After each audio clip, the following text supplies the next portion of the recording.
आज माँ तारिणी पणा संक्रांति उपलक्षे आज अनेक भक्त मैंने आसुँच जोटा मानसिक के नहीं करी आम ये झामु यात्राटा आम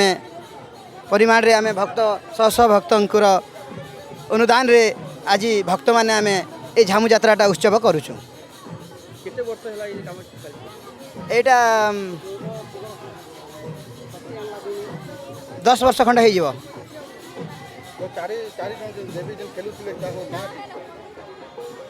दुर्गा तारिणी गायत्री हनुमान इत्यादि शक्ति सब आम पाखे माँ आविर्भाव लगती। এটা প্রায় 15 वर्ष खंड है पूजा आरंभ करी आम प्रथम रे करलाकोट रे जाइकरी बेसी दुख कष्ट भोगिलु। ग्वाल्टर भी गलु नॉर्मल, भुवनेश्वर सम हॉस्पिटल भी गलु नॉर्मल, तापर अनेक इमती हॉस्पिटल जूनागढ़ भानीपाटना तो छाड़न तो से कथा कहले से हॉस्पिटल बुली बुली हैरान हेलु। लास्ट के करलाकोट गलु आम करलाकोट से मंदिर माँ ताणी अच्छन सेन किसी दिन रहा आम टे आरोग्य हेलु।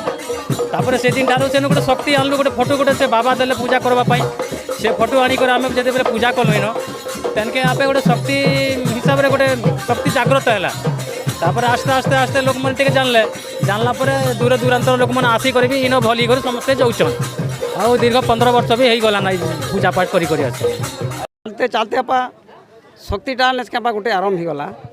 सेतकी बेले नेसकापा हो टिके चोरा होता नेसकापा माछ मांस भी टिके खोद देती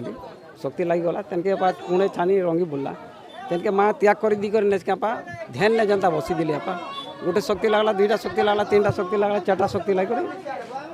धीरे धीरे आज गोटे काल गोटे परदिन गोटे गोटे आपा देश सारा ना उड़ीगला आपा बागडोंगरी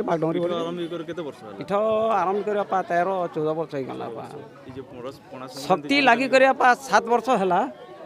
पण संक्रांति आपा फास्ट वर्ष भानीपाटना देथुन आपा ई वर्ष बागडोंगरी 4 वर्ष है।